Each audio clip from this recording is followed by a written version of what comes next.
Hello and welcome to the latest installment of My Dad Listens to This. I'm Juliet the daughter. That must make me Kevin the dad. Yes, and today we are tackling the behemoth, the rock and roll marathon. Dad, what album are we doing? We are going to tackle our first double album today, and of course it is The Beatles, also known as the White Album. Now, I just want to start this episode by saying we briefly considered making this a two-part episode because there's 30 songs on this album and it's a pretty long listen, but we talked over briefly and we're like, if we're going for the ride, we're going to have you all come along too. Yeah. All right, Dad, let's hear some factoids. Okay, factoids. This album was recorded from May to October 1968. And most of the songs for the White Album were written during a transcendental meditation course with Maharishi Mahesh Yogi in Rishikesh, India between February and April 1968. Now think about that. Their India trip. Could you even imagine like a band nowadays saying, "Hey, let's go to India to get enlightenment." Okay. Well, no one's done it since then. Like, what was it? A couple of years ago was the 50th anniversary of their trip to India? Was it just last year? Last year. Yeah. It was 68.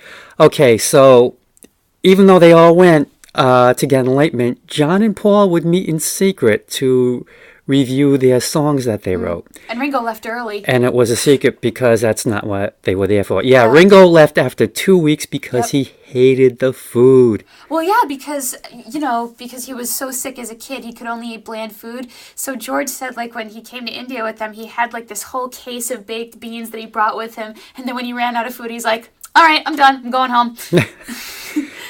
Paul lasted until mid-March, and George and John made it till April. Good for them.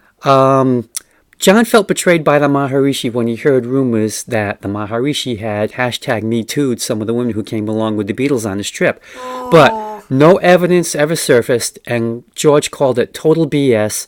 And Cynthia Lennon said the same thing, that they were all treated pretty well. So it's pretty much like it was probably just somebody trying to make noise? Possibly, but Okay. they say the real reason that they started leaving was that the Maharishi wanted to hitch his wagon to their star. Just kind of gravy train him. I've heard that reason before, yeah. Okay, so all in all, they wrote 40 songs whilst in India, and they demoed 26 of them at George's house in Esher, England. And I think it was towards the end of last year, the 50th anniversary Behemoth box set of the White Album came out, and they include the Esher demos. Yeah. And I don't have the Behemoth, but I have the 3-disc version, and those demos are pretty nice. They're pretty professional for demos. I debated listening to that, but I'm like, I'm just going to listen to the original, the version that was remastered in 2009, because I'm like, if I want to listen to the extras, listen to the originals first, and then hear the extras later. Okay, recording sessions were tense. At one time, Ringo left for 11 days because Paul was getting on him about his drumming. Yeah. And George Martin spontaneously left for a vacation during the recording because he shoot. felt he didn't have the influence that he used to have. Brian Epstein's death in August of 1967 was possibly a factor with how Martin felt. The beginning of the end. Well, yeah, because this was also... the Beatles just decided, hey, we can kind of really do whatever we want. And they did take after take after take after take. And George Martin felt that Brian was more of a controlling presence, managing presence. He knew how to keep the floor. Yeah, exactly. He knew how to keep them on schedule. But I remember seeing in the George documentary when Ringo left, he went to John's house, knocked on his door, explained why he was leaving, and he said, and the 3 of you are so close. And John went, I thought it was you 3. Goes to Paul's house, knocks on the door, says, and the 3 of you are so close. And Paul goes, I thought it was you 3. And Ringo thought to himself, oh shit, I'm going on holiday. And then George decorated his drum kit with roses when he came back. Yep. I mean, the other thing is, they also really started going their own ways. Yeah. And only 16 out of the 30 songs have all 4 members. Oh, so in our last episode when we were talking about how the Police were recording in separate studios at the time? So did it get to that point ever, or? Not separate studios, but, I mean, there were some songs that, John would do by himself, Paul would do by himself. They were definitely starting to take more control over their own material. Okay. Okay, the album came out in 1968 and obviously went number one. Mm-hmm. And then, the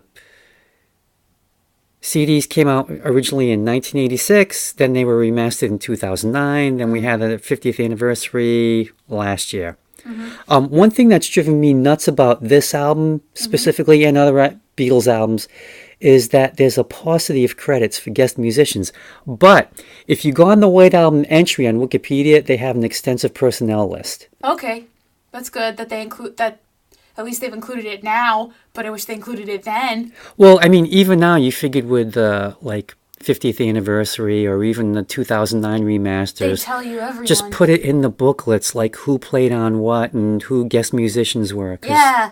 on this album, there are a lot. Yeah, well, the only one I knew about beforehand was Eric Clapton. Yeah, he's the most famous one. And Yoko, obviously, but we'll probably talk about her a little bit later. Okay, shall we dive in? Yes, let's do this. All right. Opening song, Back in the USSR. This is my favorite Paul McCartney song of all time with We Can Work It Out at number 2. First, you have Paul going all Little Richard on the piano, if not full Jerry Lee Lewis, and it gives it a nice 1950s rock honky-tonk sound. Second, when Paul says back in the USSR 3 times in a row with just the piano, sometimes I'll just play those 3 seconds over and over and over and crank up the volume, pumping my fist in the air. Third, I love the twist with Georgia's always on my mind, because Georgia is a Slavic nation that has been at Russia's mercy in the past. And fourth, come and keep your comrade warm sounds like such a Russian pickup line that always gets me to chuckle and smile. And also the opening of the jet engines whooshing in, and then the guitar is such a great intro, and George's solo, if that is George, is just icing on the cake. Mm-hmm. And it's also a great Beach Boys parody. Really? Oh, yeah. Oh, Back in the USA! Oh, yeah, I didn't even think of that. Oh, especially with the background vocals? Huh. Oh, yeah. Okay. Yeah. And, it's a great rocker to open up this set, and it's such a 180-degree turn from Sgt. Pepper. I mean, this is just really straightforward rock and roll. Yeah, no polish about it. No, yeah. no. Okay, Dear Prudence. So it's interesting how it segues right from Back in the USSR to this song with the sound of the airplane just taking off. Dear Prudence is very sweet, and it conjures the image of, a love-struck boy serenading a girl outside her window, a la the balcony scene from Romeo and Juliet. You sway to the gentleness of John's voice, which is a nice tonal shift from the previous song. However, I do think you have to be in the right mood to listen to Dear Prudence. It might be a good idea for when you're feeling down or wistful. And I also know that this song was based on their trip to India, and John wrote it about a real person, but I don't remember who. And my final question, though, is, do we know who's singing the background vocals on this song with the ahs and the rounds? I don't know, but I'm assuming it's probably the rest of the Beatles. Okay. John wrote it about Mia Farrow's sister, Prudence. Okay, so that was her actual name. Yeah, because she stayed in her room most of the time on the TM trip. Did not want to come out. So this was John's way of saying, hey, come out. Inside, we're going to have fun. It's okay. Yeah, we're going to learn stuff. We're only in another country. And eat spicy Indian food. Yum. But, it's interesting that you mentioned the segue of the jet engines into Dear Prudence, because they intentionally didn't want to have silence between the songs. Oh, really? Like there were going to be fade outs or fade ins or little bridges or what have you. Huh. How come they didn't want that? What, that they didn't want silence between the songs? Yeah. I don't know. It might have been they did this with Sgt. Pepper, so, let's keep it going kind of thing. Oh, because it worked then, so it might work now. Either that or maybe they were just trying to unify the whole thing, because the songs are so diverse. Maybe they just needed something to connect them. None of them sound the same except for a couple, but we'll get to them. Okay, Glass Onion. Okay, so I think this is John's I've had enough of the Beatles, I want to do my own thing song. Because he references so many of his other songs, along with some of Paul's stuff, that he doesn't seem to be too happy about singing about any of them. And the strings that he has in the song feel very much like a callback to Eleanor Rigby, like, look at me, Paul, I can do classical stuff too! Also, I feel like the meaning behind the title Glass Onion could be, onions have a lot of layers, but glass is see-through. So the message that you thought all these songs had that were deep and complex, yeah, they don't really mean shit. It's John being bitter as per usual, but this song isn't for me. Oh, yeah. I mean, he's definitely mocking the fans who claim to find hidden messages in the songs. Yeah. So that's why he does these things. Well, here's another clue for you all. The walrus was Paul. Paul. And then people just lost their minds over that because... Paul's dead? Yeah, there's some sort of thing about, I don't know, I can't remember the cover specifically, but I think someone has their hand over the walrus, and supposedly in Indian culture that's a sign of death. Oh. Yeah. And then for me, like, years and years later, there was this band, Veruca Salt, who they kind of did their own thing, where it was, here's another clue for you, please, the Seether is Louise, where they had a song called The Seether, Here Comes the Seether, and Louise was one of their band members, and they kind of went off that. And the thing is that song was called Volcano Girls, and that song is on an album called Eight Arms to Hold You, which was the original working title for Help. They know their stuff. They know their stuff. All right, that's cool. I love it when bands do little Easter eggs like that. Okay, Obla-di, Obla-da. First off, shout out to the tuba player, whoever you are, wherever you are now. You sound great.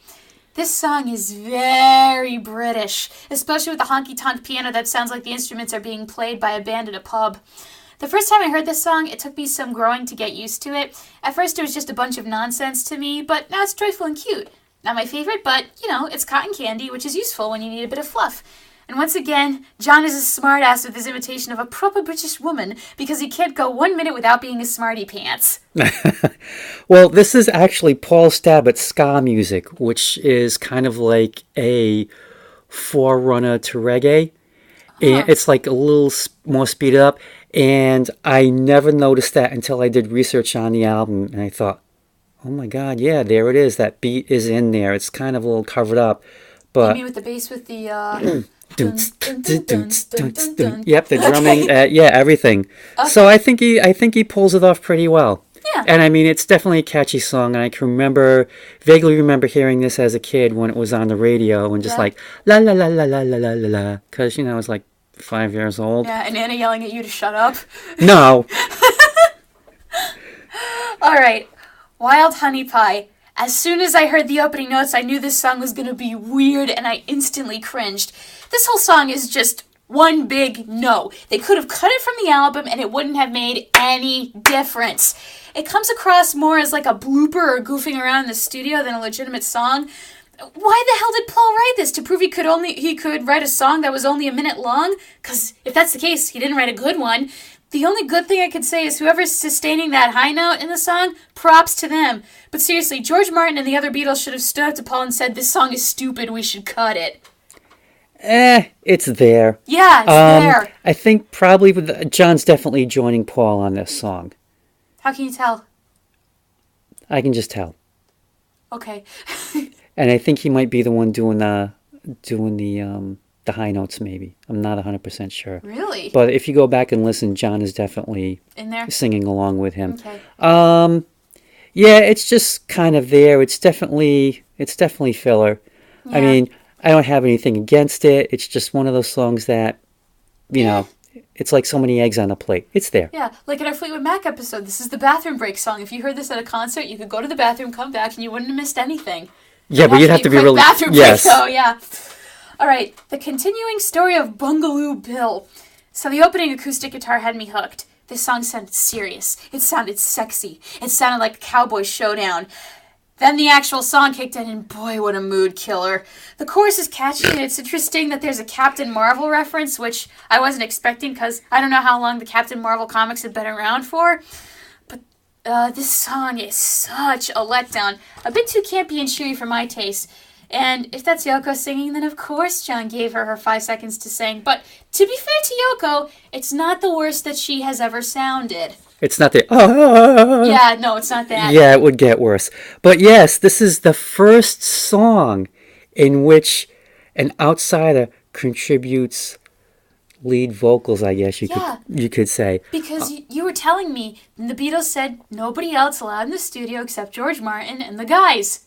That's it. Yep, John wasn't having none of that, or maybe Yoko was telling John he wasn't having none of that. I mean, the other three, they'd have in their wives once in a while, just kind of like visit, drop by, but nothing of... kids. Yeah, nothing of like, hey, gonna get a lead vocal. The Captain Marvel reference goes to, refers to Shazam. Yeah, the DC comic, right? That was his original name, was Captain Marvel. Yeah. But then when Marvel Comics came out with a Captain Marvel, they had to change it, yeah. Well, I don't know if they had to change it because they had the rights first, but I guess they hadn't used the character in a long time, and I guess maybe the name was up for grabs. Yeah. Well, it's interesting because as of recording this, the Shazam movie came out and the Captain Marvel movie came out, and recently there was a photo circulating the internet of Brie Larson as Captain Marvel taking a photo with Zachary Levi as Shazam, and they were looking pretty happy, so it's kind of cool. But yeah, I like this. I like this song. It's there, I guess. You can keep it. You can. Well, keep it from me. I don't have anything against it, but yeah, this is where Yoko's influence starts really creeping in. Especially with a certain song later on in the album, which we shall get to in detail. All right. While My Guitar Gently Weeps. So this song makes me remember something I actually studied in my music and medicine class. Before pre-modern medicine, there were the 4 humors: melancholic, choleric, sanguine, and phlegmatic, which were used to describe actual physical conditions and moods in people. And melancholia was kind of the word that they used to describe depression, because they didn't call it depression back then. They didn't know how that was. And this song is a beautiful embodiment of of melancholia. And my professor said, because we played this song in class when we were studying melancholia, he said that the moaning in the background reminded him of blues songs. With the lyrics and music of this song, everyone knows I am a big George Harrison fan, live, die, and breathe. You can tell that George was someone that was questing all his life. He was trying to find something with more meaning than the material world, and how he wished his loved ones would feel that way with the same intensity he did. He doesn't sound fed up and sad. He does sound fed up and sad, but he also sounds gentle too.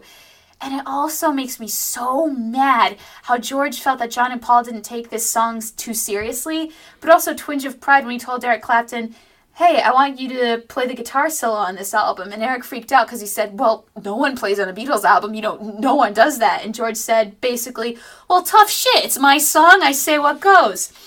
This was also another song that I had to get used to, the way I had to get used to Oh Blah Dee, Oh Blah Da. But I identify with this song so much more as I watch people in my life make decisions that I wish that they didn't. I love this song, and I also love 2 other versions. The first is the version from Concert for Bangladesh at Madison Square Garden, where the tempo is way faster and conveys a sense of urgency, like, damn it, this guitar's crying! And then, of course, the version from the Rock and Roll Hall of Fame, where Prince pretty much friggin' made love to that guitar to get those notes to sound the way they did. I mean, I was watching it this morning, and there was a YouTube comment that said, Prince's guitar really needed a cigarette after that solo. In fact, when they asked Eric Clapton, what's it like to be the greatest guitar player in the world, he said, "I don't know, ask Prince." Which makes me wonder what Clapton thought of the interpretation at the Rock and Roll Hall of Fame. I personally think George would have been utterly delighted and charmed, and maybe a little bit jealous that he didn't think of having it played that way before. Oh, yeah. I mean, that's a phenomenal performance. I mean, yeah. And I know there were people criticizing Prince after because, he brought all the attention on himself. Well, It's an amazing solo, and he could do whatever he wanted. I mean, it was just unbelievable. He was just so into it. I mean, Danny Harrison said that when he was on stage, he was just kind of standing there in shock with what Prince does. And he said later, it's like, looking back, it was a little gratuitous. And I remember I told you that, and you said, oh yeah? Well, when Danny Harrison can play a guitar solo like that, then he can call it gratuitous. Oh, yeah. Yeah. I mean, would it have been any different if Clapton himself had played the solo? I mean... He would have made it his own, yeah. Oh, yeah. I mean, that's what you do. Mm-hmm. And I think he does a great job. Mm. And I heard one of the other reasons that Clapton played the solo was because George wasn't happy with his own playing. Oh, okay. So, you might as well get the best at that time. He could have gotten Jimi Hendrix, I guess, but maybe they didn't know each other. They were friends, but I don't know at what point they met. I knew, George hung out with him and Eric Clapton one time when he wrote that song, but I don't know if that ever crossed his mind. Maybe it's because they weren't that close yet. Uh-huh. Yeah. And this could have been part of the whole George and Eric and Patty triangle thing. Oh, man. Imagine your best friend coming up to you and saying, I have to tell you, man, I'm in love with your wife, because that's literally what he said. Oh, and then he was the best man at his wedding. Ooh. Bros before hoes, I guess? I don't know. All right. Happiness is a warm gun. Oh, the irony, huh? Yeah. Now, according to a story John told on the Dick Cavett show, I think it was, and in the Philip Norman biography, I believe as well, John was inspired to write the song based on a poster he saw that had this phrase on it. And again, as you said, the title takes on a whole different meaning knowing now that John died after being shot in the head. But the song isn't about violence if you listen to it, and it seems to me a bit of an innuendo in a way, i.e., when I put my hand on your trigger, bang! The first minute of this song is divine with the sound of the minor key and John's voice, and it's interesting that he ends the song with the yeah, which is very reminiscent of She Loves You, maybe signaling that the Beatles have grown up and different things give them the same amount of joy now. They're no longer pining for teenage romances. These guys want sex, drugs, and rock and roll. Uh-huh. Mm-hmm. Well, I think, yeah, John said he got the title from a poster. Mm-hmm. It had to have been a Peanuts one, because there was a book that came out, Happiness is a Warm Puppy. And It was just this hardcover Peanuts book about, happiness is a blanket, happiness is a warm puppy, happiness is walking hand in hand. Yeah, that kind of thing. So I think that's maybe where he might have gotten that title from. I guess they might have come out with a Peanuts poster of Snoopy being hugged. I can't remember if it was Lucy hugging him or maybe Charlie Brown. I wonder how Charles Schultz felt about that. It's like, yeah, rock and roll, baby. No, I have no idea. To me, the lyrics have never made any sense. I've always thought of it like, kind of like a Dylan song, where he's just playing with the language, and yeah, these words sound good together. Not really sure what they mean, but like throwing darts on a dartboard and seeing what sticks. I guess. Sort of. Well, the other thing I could think of with you saying the lyrics don't make any sense, sometimes what David Bowie used to do in the 70s was he would take a bunch of words, type them out on a typewriter, then cut them up, mix them up, and pull some of them out and see if he could weave them together to make a sort of song out of it. It's kind of like those word magnets we have. Yeah, exactly. The word magnets we have on our washing machine. All right. Martha, my dear. This title just sounds so British right away, like Martha, my dear. Quite. In fact, the whole song sounds so British, but then I learned Paul wrote this song about his dog? Well, no, he had a sheepdog named Martha, okay, but it's not necessarily about the dog. Okay, so... Because if it was, that would just be wrong on so many levels. Well, hey, Freddie Mercury wrote a song about his cat, Delilah, so you got the cat song and you got the dog song. Now, because I thought this was about his dog, I thought it was kind of cute, but if you think about it as a woman, it kind of sounds weird, like it's like, I don't know, not like being too cutesy or like... talking her down a little bit. Hold your head up, you silly girl. See what you've done. See what you did on the carpet. What did you just do? What did you just do? Am I gonna have to wipe your nose in that? Yeah. Oh, God. But this reminded me of a cartoon that I saw on Pinterest that somebody drew of the Beatles as kids snuggling up with stuffed animals. John had a stuffed walrus. Paul had his dog Martha. Ringo had an octopus. And George had a piggy, and he was giving it a bottle of milk. So, yeah, finally we have this song for dog lovers and Freddie Mercury's song Delilah for cat lovers. Uh-huh. Mm-hmm. Well, the thing about Martha, my dear, is this is Paul's first step of being Paul, like the not good Paul. Like he's not going to rock. Yeah, the chill Paul, the takes it easy Paul. That takes a little too easy. Yeah. Silly love songs Paul.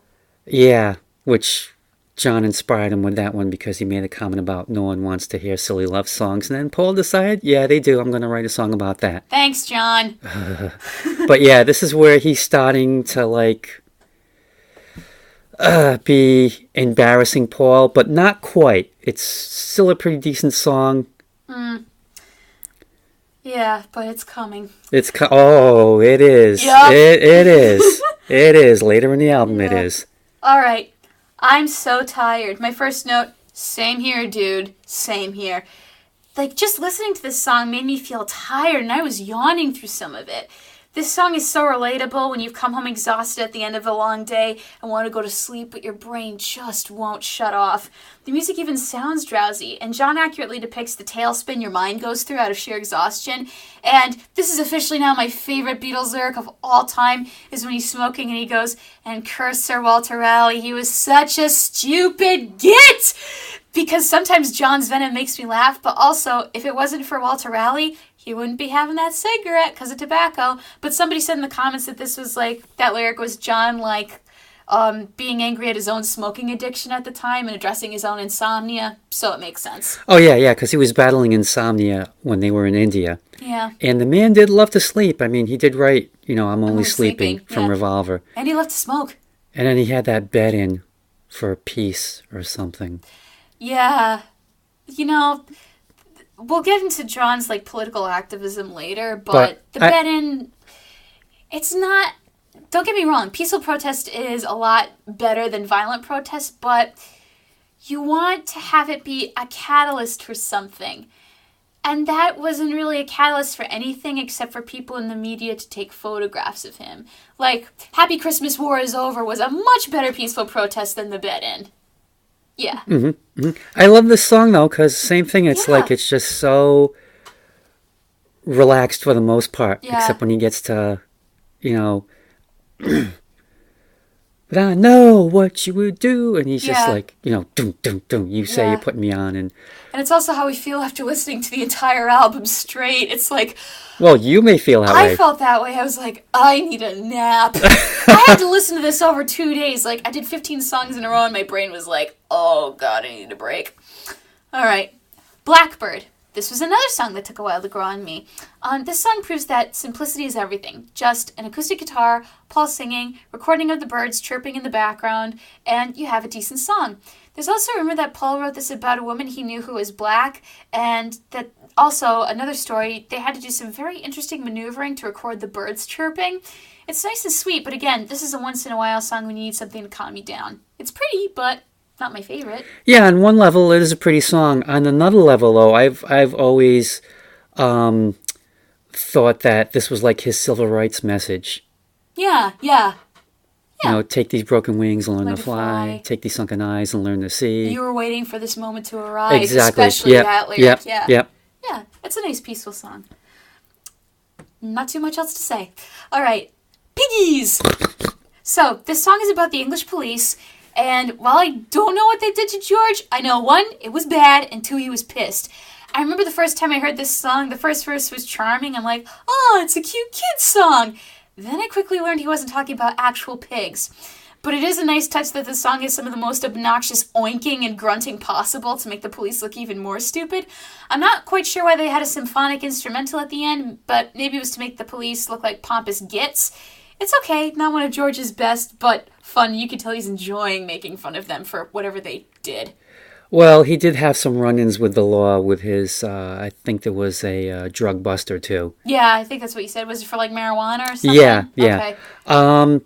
But also, allegedly, he also wrote this about greed and materialism. Oh, really? Yeah. Oh, like people who are greedy, eating up everything like a pig? Yeah. Okay, I can see that. All for me and nothing for you. Yeah, especially then when he talks about the lyric of, like, they're sitting there eating bacon. Yeah. Yeah, for the money. Yeah. Well, yeah, but, you figure piggies eating bacon, it's like they're eating their own. Yeah. Resorting that, well, figuratively, literally, actually. Mm-hmm. Well, that's where I thought it was, like, the police reference, because it's like, the police were cracking down on George, and it's like, hey, I'm just the same as you. You know what I mean? Mm-hmm. Yeah. Okay, Rocky Raccoon. So first I thought of Rocky and Bullwinkle. Rocky, but Rocky is a squirrel. And then I thought of Rocket from Guardians of the Galaxy. But he doesn't like being called a raccoon. And that wasn't until, like, years later. Later. So my first reaction was, oh, Paul, no, don't do a Texan accent. It's embarrassing, please. It's not the worst Texas accent I've ever heard done. But it's really weird hearing the Beatles trying to act like they understand what Texan Americana is. And again with the honky-tonk piano, it's like they're playing it being like American cowboys. And I'm like, this is weird. Why are you doing this? I feel like this song... Texas, though? I mean, it's from the Black Mountain Hills of Dakota. Well, yeah, but it sounds like a Texas accent. It doesn't sound like a Dakota accent. Well, maybe he's going for like a backcountry type of thing or rural. Yeah. But I feel like this song could be really something better if covered by a country artist, because, I feel like they really could truly convey, the theme of this song. But even throwing in the phrase, fancy makes it clear that Paul has no idea what he's talking about as an outsider. the Beatles may have been influenced by Americans, but in this song, they're definitely still four lads from Liverpool.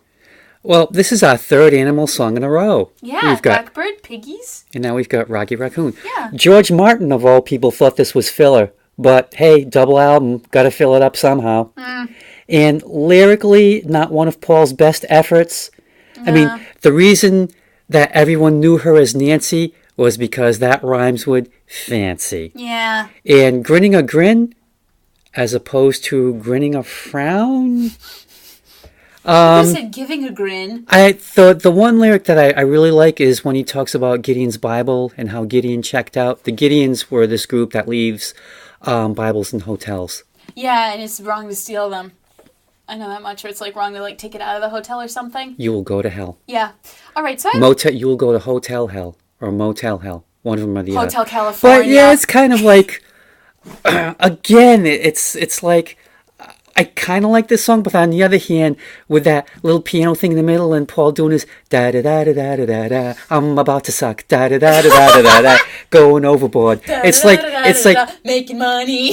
It's like he's his own worst enemy. He just cannot control these music hall urges, I guess, for lack of a better... Well, that's where Liverpool Oratorio came in later down the line with the music hall. But that was more symphonic, though, and he had help from Carl Davis. Yeah. Okay, now I have a question for you. Out of the three Animal songs, Blackbird, Piggies, and Rocky Raccoon, what do you prefer? I think I prefer Piggies. Yeah, I was going to say that, too. Okay, yeah, Piggies. Oink, oink. Okay, Don't Pass Me By. Hey, fellas, look, I wrote a song. Right? I've been working on it since '63. I think it's done. Good for you, Ringo. Let's stick it on the fridge with all your other songs, like in the Family Guy clip. All right, it's Ringo's first ever song. Granted, George helped him with a lot of it and it took him forever to write, but it's still sweet that they gave him full writing credit. The song is fine. It's not one of my favorite songs that Ringo ever sang or wrote, but hey, good first attempt. The only thing I can say is that this song is just pure Ringo. Like if someone was to describe this song, Ringo as an adjective. It has the emphasis on his voice, the drums take center stage, and it just sounds cute and kooky like the goofy drummer we all know and love to make fun of. I always kind of thought that organ, or whatever it is, takes center stage over the drumming, which always kind of surprised me. But the drumming gets its own few minutes. Yeah. I mean, yeah, it's a cute song, and again, we've got another unintentional hidden message about... what? You were in a car crash and you lost your hair. Oh, Paul, yeah. Yeah, because everyone thought he died in the car crash, and I'm sure it was unintentional. Yeah. But yeah, catchy song, decent first effort. Yeah. Or maybe George was nudging him like, hey, put this in your song. Really, George? Yeah, just do it. Trust me. The fans will get it. It'll be funny. So, do you know, like, what George helped him on, or just kind of like... I'm not too sure, but I think he maybe looked to ask George for advice, and George said, yeah, I'll help you. Don't pass me fly, don't pass me cry. Don't pass me by right now? You're a genius, George. Oh, I know. They were best friends. All right, why don't we do it in the road? All right, first of all, because it's dirty. Second, it's uncomfortable. Third, because we're exposed. Fourth, because there's probably a law against it somewhere. And fifth, because I don't want to get hit by a friggin' car. Damn it, like you're taking my best points. Well, you say your own points, and then we'll get back to what we think of it. Well, I just said, though, is that, it's a hard surface, and you could get run over. Yeah. I mean, I'll let you speak your piece. Yep. Because your pieces are a little longer than mine. Yeah. This was inspired by Paul seeing two monkeys in India bumping uglies in the road. And Paul wondered why humans don't do that. Probably because, it's more of a private thing, and, we don't want to get run over. There's sanitary issues. And there's laws against having sex in a public place, right? You'd be called a pervert and get the cops called on you. Yeah, plus, tire tracks on your back. Yeah. Asphalt, that could, scrape your skin. Or, someone should have said to Paul, you know what, guy, you go first. But I love this song because the lyric is so simple. John loved it, too, for its simplicity, and he was PO'd that Paul didn't ask him to play on it. And Paul was like... Well, tit for that because, I wasn't asked to be on Revolution number 9. But anyway, I just love how, Paul is just, so into it. He can rock when he wants to. He can. He keeps it simple. And just, he's doing this little Richard at the end where, he's just, screaming. And It's great. It's great. I mean, the man is a contradiction. He's like one of our greatest rockers ever. But then there's also Music Hall Paul, which I think that's going to be his nickname from now on. Yeah. I wonder if he's a Gemini, because it's like the dueling halves, or like the kind of like Jekyll and Hyde thing. The one side of your personality and then the other. That could be a possibility. I'm not sure exactly what month he was born. Yeah. Someone let us know what his zodiac sign is in the comments. See if that because we're too lazy to punch keys on the interwebs there to look it up. Plus, we're recording right now. We kind of don't want to interrupt. All right. Well, sorry to burst your bubble, Dad. I kind of didn't have the same enthusiasm for this song as you. But the grit and tone of Paul's voice is so different from any other vocal performance I've heard so far. The only thing I can compare it to is "Oh, Darling." And the high note he hits is vocally impressive, but I don't think he hit it with proper singing technique at all, and the way he's singing it sounds like it took a toll on his throat. Well, rock and roll and proper singing techniques, they don't go together. It's rock and roll. Yeah. It's not supposed to be nice and neat, and if it is, then you should be doing something else. Listen, the only one who took control of his voice was the lead singer of The Who, Roger Daltrey. He knew how to take care of his voice because he knew if that went, he was screwed. Oh, yeah, he was taking care of his voice, but it wasn't like, I'm going to go for classical training. Yeah. And breathe in from your diaphragm. Stand up straight. Make sure that the sound's at the front of your mouth. Now, this song is... There was this music teacher. Last person you would ever expect, but he wanted her to sing from her diaphragm. That's a Steve Martin routine. Oh, really? Yeah. Oh, okay. So this song... No, go ahead. So for me, this song isn't all that dirty. Maybe because Paul thought the implication of doing it in the road would be sexy enough. But Paul, if you're going to make a song title as blunt as this, then damn it, I want lyrics so dirty my cheeks blush with embarrassment. But if I really want dirty fun, I'll just put on some AC/DC. Uh-huh. Well, I guess dirty fun, he could have said, hey, let's get some sand in the cracks. Ow! Oh, no, Dad! Because that's what's going to happen when you're, like, in the road. Yeah. If it's especially India, it's probably a dirt road. Oh, gravel. Yep. And what if there's roadkill? Yeah. And what if there's bugs? Oh, I guess that's what the monkeys are for. Hey, Flanders, who put that bug up your butt? Another thing about this song, I don't know if I've ever told you this story, but when Jim and Diane got married... Continue. At their reception, I believe it was, if you wanted them to kiss, you had to sing a song. So me and Uncle Michael, we sang all of Why Don't We Do It in the Road? And for some reason, it never made their wedding video. Really? Someone edited it out? I am surprised. I am shocked. Hey, Uncle Jim and Auntie Di, can you corroborate this next time we come over? They pretty much could. Uncle Michael could, too. Oh, my God, guys. Tell me the story when I see you next. Oh, my God. I want to know what you thought of this. Wow.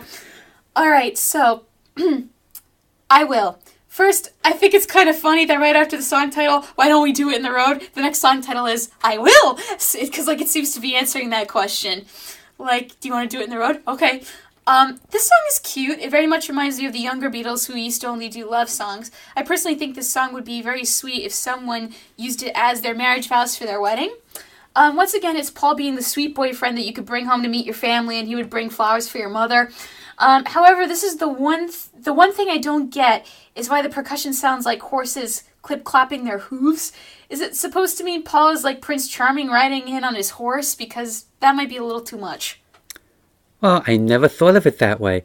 I think, again, with this whole album, it was like just maybe experimentation. Let's try this. Let's see how this sounds. Let's try this music style. Let's do whatever we want because we're the Beatles. We can do whatever we want. Yeah. I personally love this song. Yeah, it's Paul. It's being romantic, but it's not him being like mushy, like...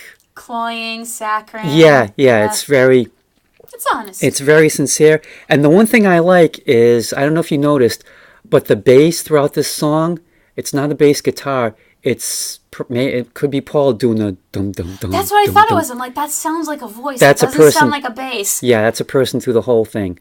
But yeah, I just like it. Very catchy song. Very, just very romantic, but in a nice way. Yeah. All right, Julia. And my first... Mom song. Yeah, my first note was, oh boy, here we go, the Dead Mom song. But then... There would be others. Yeah, but then that opinion kind of changed. So this song is mournful, and you can feel just how much John misses his mother and how he never got over her being hit by a car when he was a boy. It also shows that for all the Vendom and for all of his smart-ass remarks, there was a very vulnerable person underneath that hard outer shell. If you want more, I'm going to say this to our listeners, if you want more information about John's childhood and his demons and how he ended up the way he did, then once again, pick up the Philip Norman biography. It will tell you everything you need to know about the man. This is the second song where simplicity is everything. It's just John's guitar, a bass, and his voice.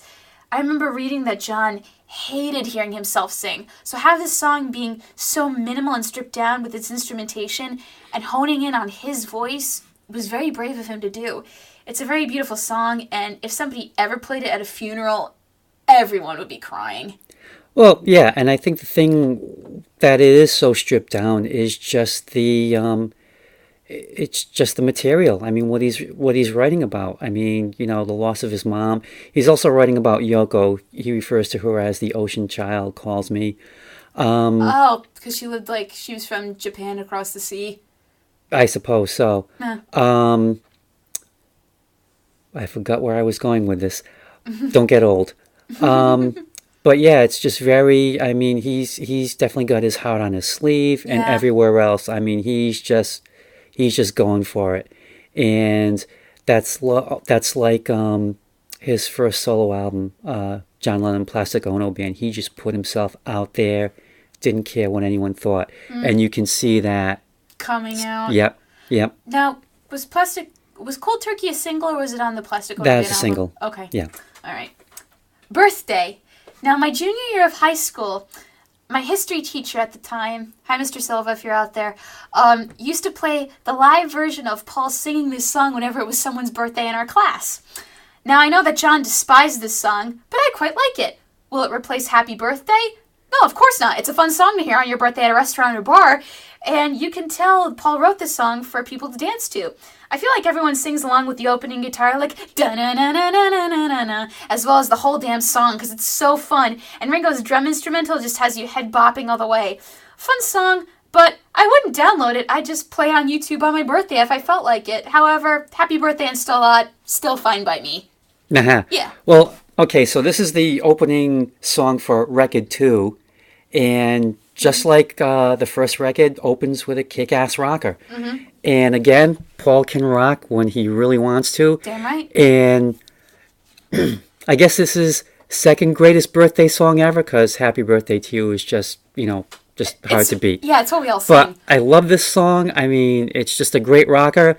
And again, he keeps it simple. Mm-hmm. I mean, it's just, they say it's your birthday, happy birthday to you. Yes, we're going to a party. I would like you to dance.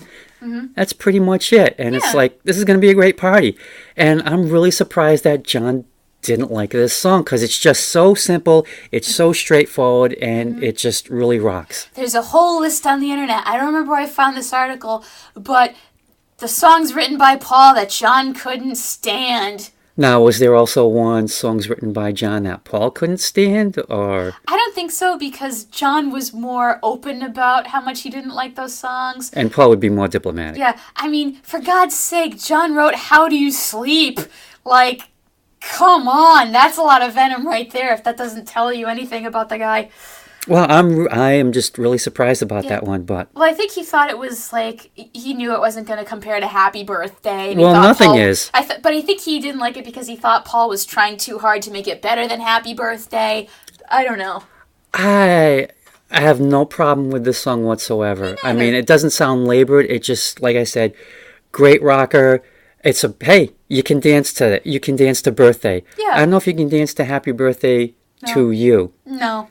And just love this song. Yeah. All right. Your Blues. I love how it's spelled Y-E-R. I kind of like that. This song reminds me that I can never predict what John's mood will be on his songs or on his albums. The translation from Juliet to this is charming in terms of musical arrangement and tone, but it is believable that all these feelings are coming from the same guy. Was he feeling suicidal? If so, what was the cause? Not too much to say about this song because I blocked out most of it due to the subject matter, but the lyric with the eagle pecking his eye out reminded me of the myth of Prometheus, where the eagle pecks out his liver after giving fire to humans. And I also didn't understand the Mr. Jones reference. Is that a reference to Davy Jones? No, Feel So Suicidal, just like Dylan's Mr. Jones.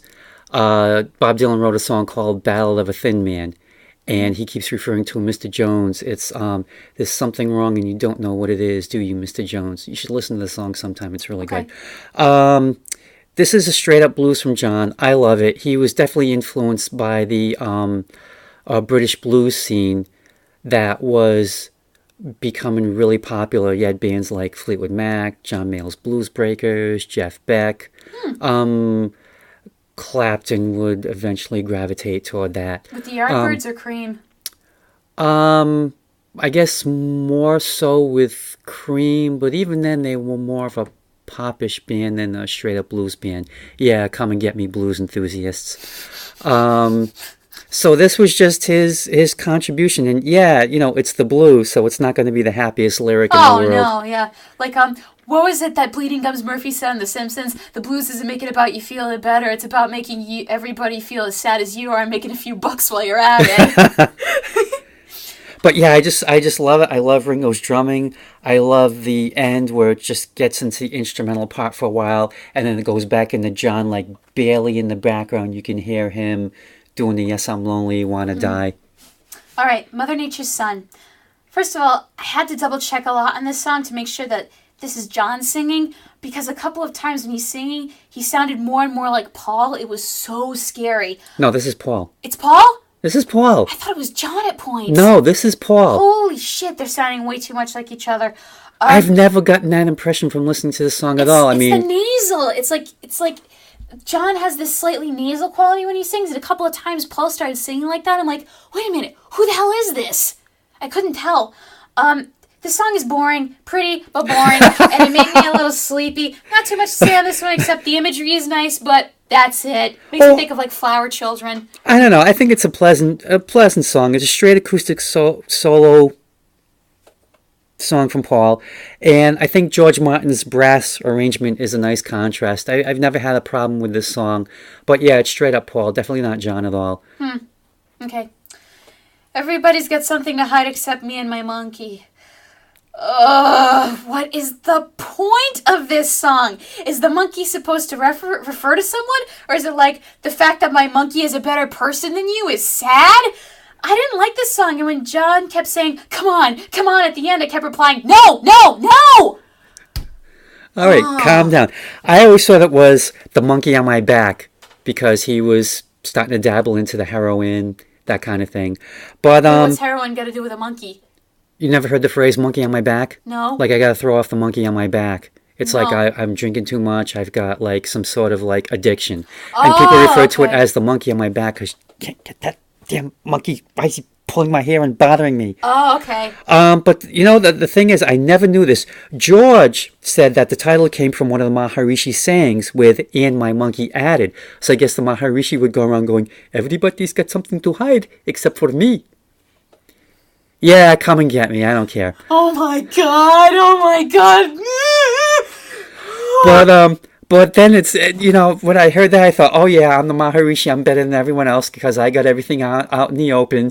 You people, you need to tell me your secrets. You need to just unburden yourself like I have. So Baby John's probably saying this guy probably had some secrets of his own, like his own monkey he was carrying on his back? It probably could be. But again, a great John rocker. Keep the lyrics simple. And rock and rock and rock. And I like the, I don't know if it's a bell or if Ringo's just going crazy on the ride cymbal, on the bell of the ride cymbal, just diddle diddle diddle diddle, or if it's just bells itself. But always love this song. Just a great rocker. Just John being just straightforward and can't ask for more. No. All right, Sexy Sadie.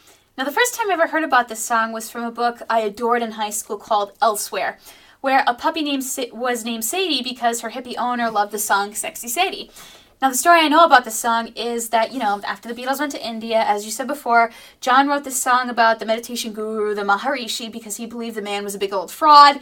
And then George asked him to take out the reference to the Maharishi because he was afraid they would get in trouble for the verbal bashing and the slander. And if you know that key bit of information, you view the song in a totally different light as opposed to being someone who's being kept in the dark. The thing with this song is I expect John to be screaming more, because he felt he was Khan, so wouldn't he be more furious? Or maybe he's making fun of the Maharishi's peaceful demeanor, like he's being mad while being kind of holding it back. The other thing I can take away from this song is that George was pretty much the only one who got anything meaningful out of their trip to India. This isn't a song to listen to all the time, but a great song for when you're pissed off at someone and wondering, what the hell did you do? Moral of the story, don't piss off musicians, because they will write a song about you and you will live in infamy. The Maharishi and all of Taylor Swift's ex-boyfriends. Uh-huh. Mm-hmm. Uh-huh. Uh-huh. Yeah. But yeah, I mean, all you have to do is replace Sexy Sadie with Maharishi. And it fits perfectly. Like a glove. Yeah. And, yeah, it's interesting that John is pretty calm about this. Because you'd expect him to be full of rage, but maybe it's more laid-back sarcasm, or maybe the fact that he was singing about a woman, allegedly, changing it to Sexy Sadie. Yeah. Or either that, or maybe he just wanted to try a different musical style. I mean, I don't know. He's not here to tell us. Mm-hmm. But yeah, I do like the song. I like it a lot. I like the wah wah wah wah wahs throughout the song. Oh yeah. And yeah, it does make a lot of sense when it's when you substitute Maharishi. It's like what was it? We paid just to sit at your table. Yeah, something which like they that. definitely did. They did. How much money did they cough up? I have no idea. Because he came to Wales and then he came to India, so I'm assuming the India trip was definitely way more expensive. All right. Oh yeah. Helter Skelter. First note. Oh, poor Ringo. I got blisters on my fingers. Poor guy. But you think he'd be used to it with all the because I know that he was performing at the same clubs in Germany with the Beatles, granted with Rory Storm and the Hurricanes. That's the one thing I've noticed. It's the Beatles used to do these 3-hour sets when they were in Germany, 3 hours in a row, barely had anything to eat or drink. So it's they were put through everything, and now it's you can definitely tell that they've grown out of it and they're more accustomed to kind of taking it easy. You know what I mean? There was I think it was when John was doing something with Elton John, he said, "Man, how do you do these sets? They must be exhausting." And Philip Norman's like, "What are you talking about? You did sets with longer hours than these when you were in Germany." I guess it just goes to show when you grow older, you get a little more tired. So, this song, Helter Skelter, it's never done it for me in terms of a hard rock song. I note that this song was written as a musical rebuttal to The Who, and all I can think of is Roger Daltrey, Pete Townsend, Keith Moon, and John Entwistle listening to this song and going, "What the shit is this? This is a pile of garbage," and laughing their heads off all the way to the bank. Okay, listen, Paul, if you're ever out there and you ever happen to listen to this someday, I love you, I'm sorry, you are not The Who, and never will be. If I want The Who, I'll listen to The Who. If I want hard rock, I'll listen to AC/DC, or I'll find my dad's Clash CDs.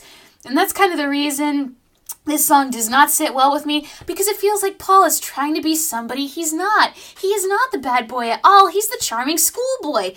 And also, this song makes me think of the episode of Buffy the Vampire Slayer, The Yoko Factor, where Spike asks Adam if he's ever listened to the Beatles, and Adam says, "Yes, I like Helter Skelter," and Spike scoffs, "Oh, of course you would." But I do like the sloppiness of Ringo's cymbals, but also, what the hell's with the squeaky toy noise? There's a noise that sounds like a dog squeaking. Oh, towards the end? Yeah. I have no idea. It could have been feedback. Okay. I'm going to come to Paul's defense. I love this song. Right. It's just so rocking. And yeah, it was a response to The Who saying they were going to make their hottest rocking song ever, which turned out to be I Can See for Miles. Which is such a good song. Which is probably my favorite Who song. Yep. And so Paul, of all people, Not John!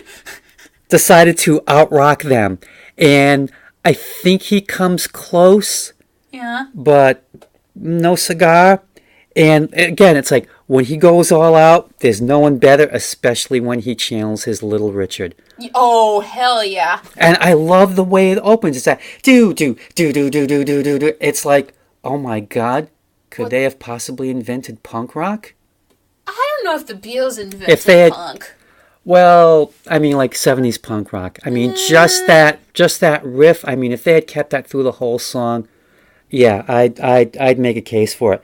And You know that thing about I got blisters on my fingers? I was always told that was John. Oh, no, I knew that was Ringo instantly. From playing his guitar too hard. Yep. And then I found out it was Ringo, and I thought he must have been hitting those drums really, really hard. Yeah. But then again, like, you figure with all the years of playing, he would have had developed calluses, unless he was playing like very, I don't want to say lightly, but maybe easier. Well, also, we don't know how many takes they did of this song in the studio.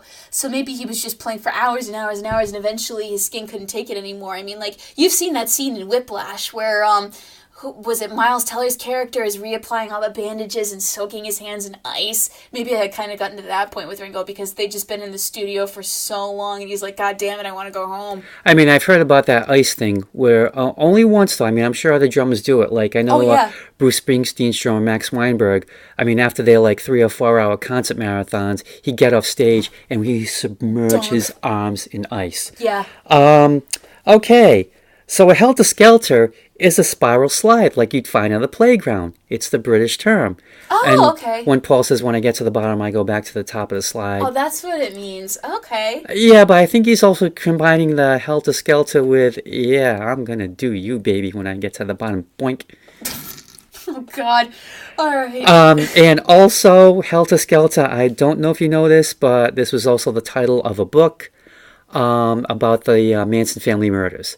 Because Charles Manson got like all these messages from the White Album, all these secret messages apparently that only he could hear or he could get meaning out of, that led him to the murders that he and his family / cult / clan committed. They murdered Roman Polanski's wife, right?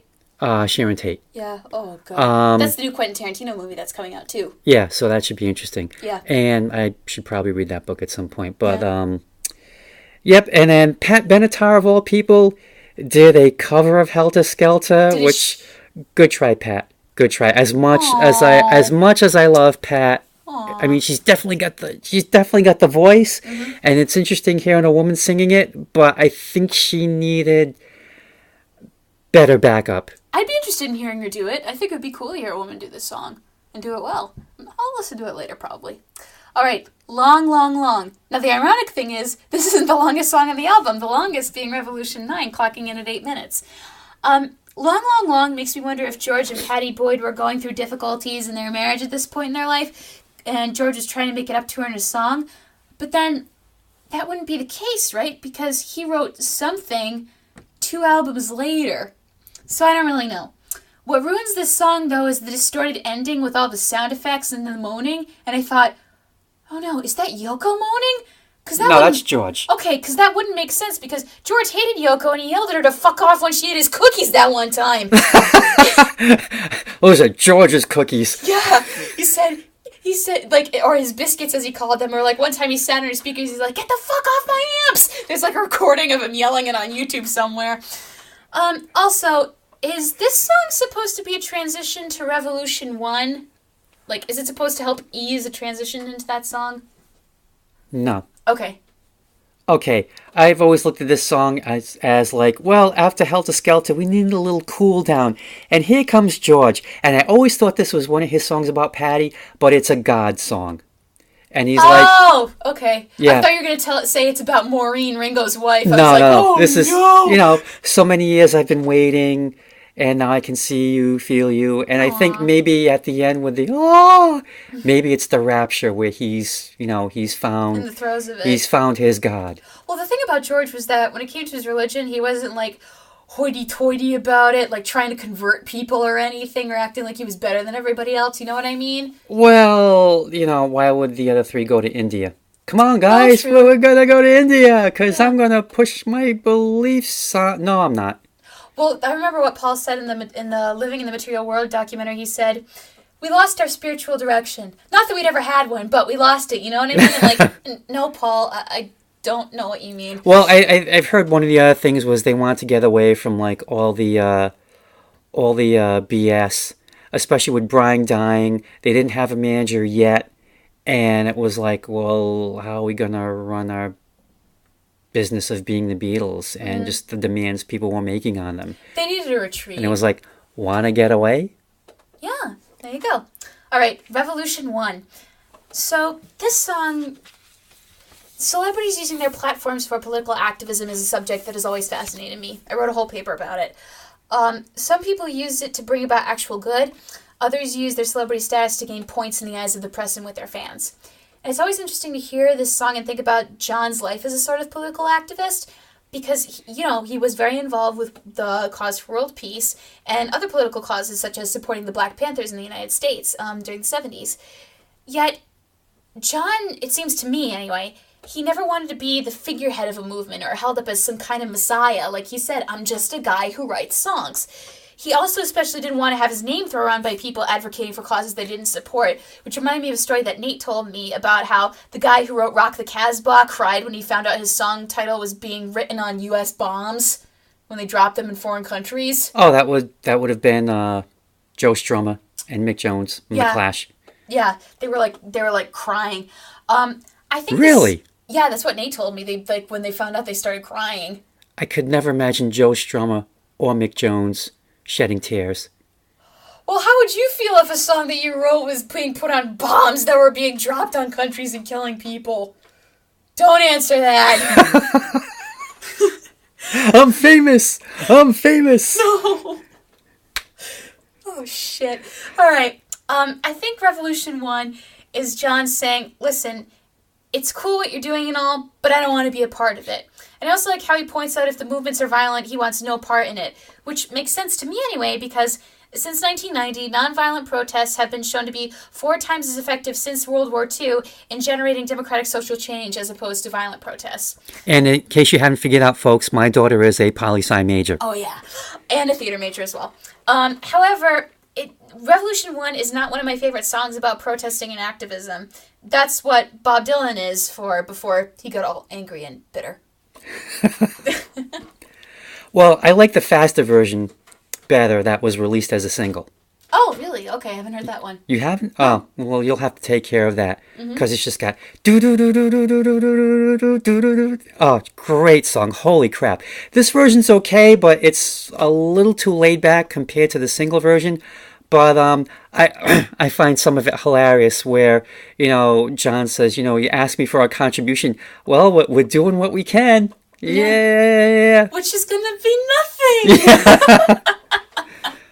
But yeah, I mean, you can definitely tell, like, hey, don't use my name or don't use our name for whatever causes you have. Yeah. I'll support my own causes. Thank you very much. Because the Beatles are a brand.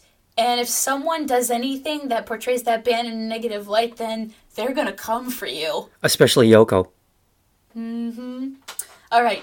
Hey, have you noticed that so far in this, in this review, I haven't done my hilariously racist or racistly hilarious Yoko imitation? Please don't do it, Dad. Please. Shh, shut up. Shh. We have about 5 or 6 songs left. Anything could happen. Don't you dare. Oh my God. No. I do not endorse this. Let's be clear. If my dad burns, I'm running. I'll be good. Thank you. You're welcome. Save that for 1 year with Andy. All right. Honey Pie. This song feels like a bad song from the 1940s. Is Paul a fan of this girl? Or is he her boyfriend from England? Or both? This song feels like too much dessert. But I think it would have been good if the Andrews Sisters got their hands on it, like way back in the day if it had been written then. Or maybe if a group like Postmodern Jukebox on YouTube that takes songs from the present and changes the entire genre to sound like music from way back when. But my overall opinion on this song, too cutesy. Okay, this is the song in which Paul is just going all out with his awfulness. Blech. I mean, John plays guitar on this, but he also said that this song was beyond redemption. And I think this was on the list that I mentioned earlier. God love him, he was right, because this is hard to believe that this is the same guy who sang, like, Helter Skelter, or did Why Don't We Do It in the Road. And, like, the worst part is in the middle break when he sings, I like this kind of music. Ugh, good for you, Paul, but we really don't need to know that. Don't foist it on us! Yeah, you're not going to convert anyone to it, because I know his dad was like in some sort of band in England in the 40s. So, maybe he also did this as a tribute to his father's music. But when he comes out with that line about, I love this kind of music, it's like he's just like embarrassing himself, but he feels no embarrassment whatsoever, which just makes it worse. For me, anyway.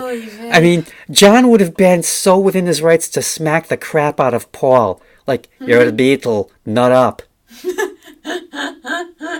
Yes, John. Yeah, it just doesn't fit on this album. But then... How do you really feel about this, Dad?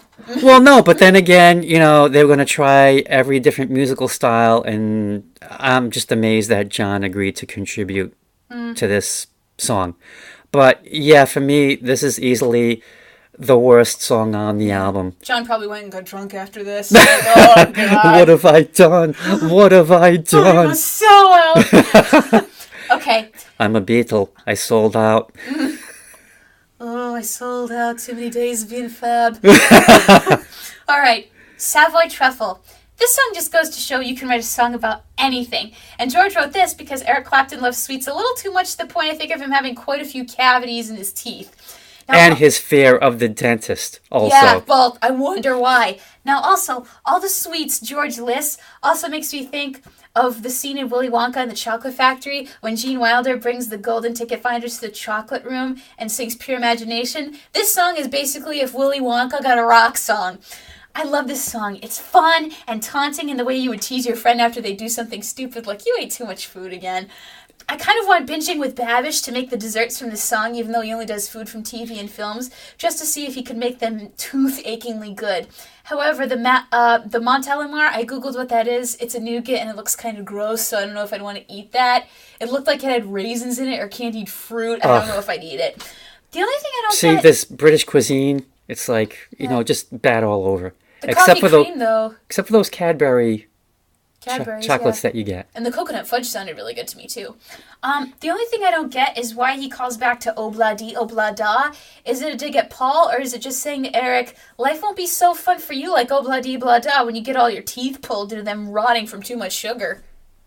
I don't know. I maybe he figured Obla-dee, Obla-da rhymes with how you are. I don't know. But yeah, I mean, yeah, Eric loved the candy a little too much, and he had this fear of the dentist, and George was laying into him like, you have to have them all pulled out after or have them all put out after the Savoy Truffle. So yeah, you go on ahead and you enjoy all the candy, but you, my friend, are going to the dentist. He's gonna pull out all your teeth. You're gonna get dentures at 40. Yeah.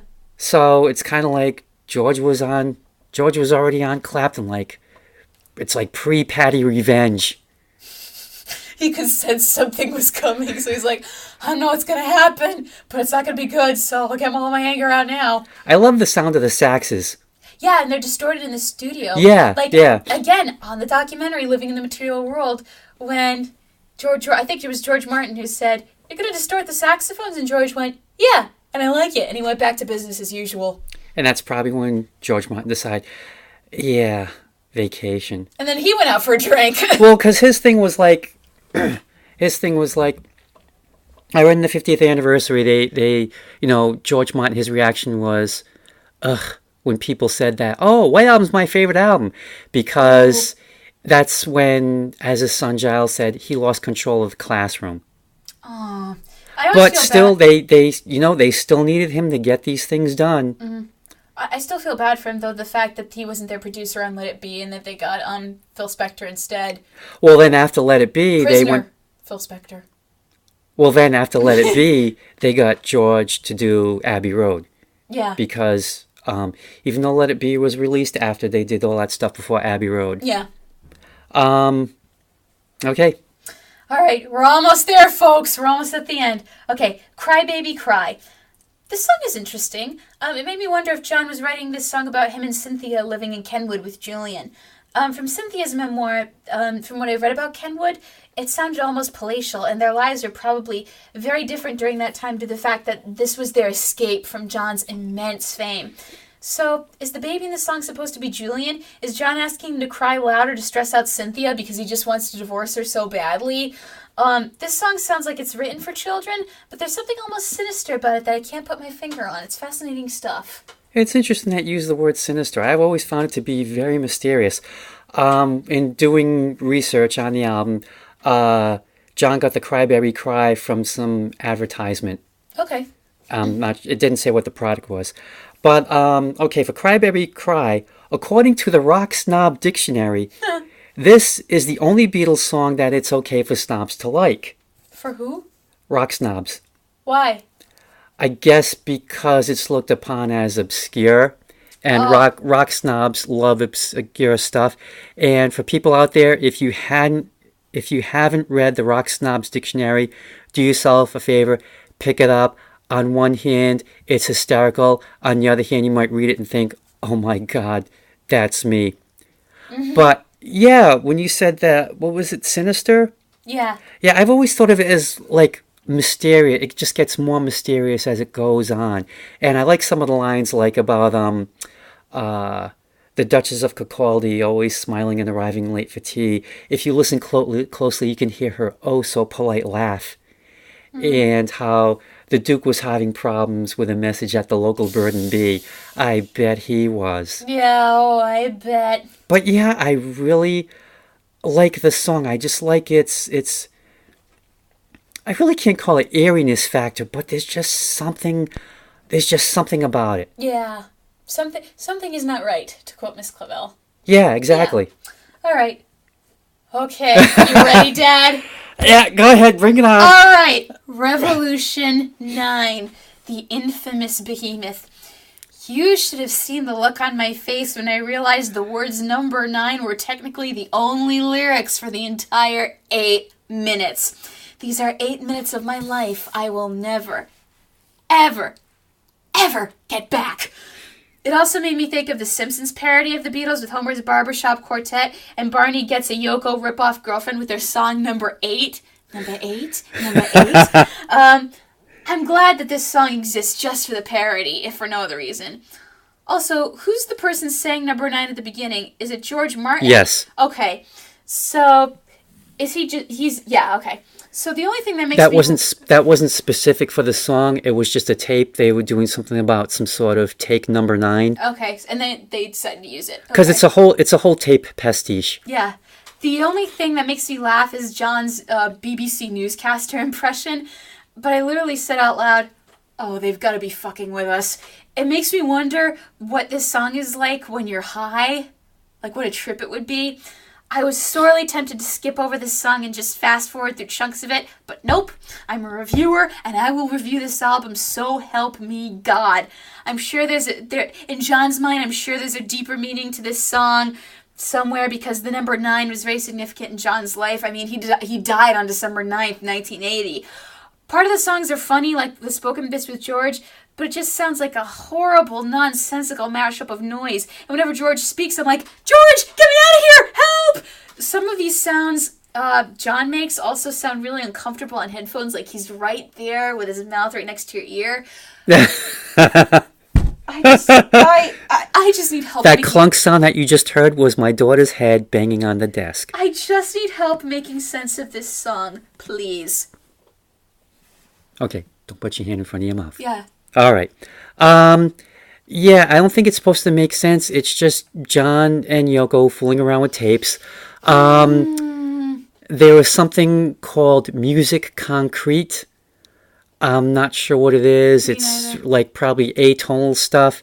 And there's this composer, Karl-Heinz Stockhausen, who... Heard of him. Yeah.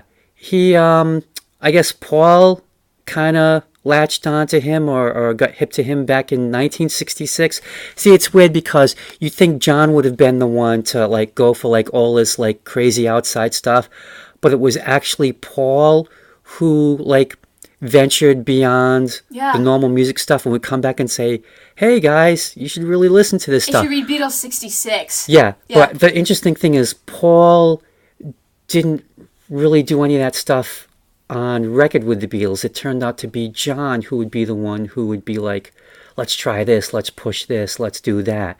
And like this whole thing, it's like, I mean, the first time I heard it, I thought, WTH, what the heck? But I mean, I've you heard were it. Thinking F, and I know it. Hey, I'm trying to keep it. I'm trying to keep it clean. Yeah, cleaner than me. But the thing is, I've heard this so many times over the past 40 years. I'm just used to it. Oh. I'm used to it, and I always manage to find something new, like that I didn't notice before. Yoko's getting to you, Dad.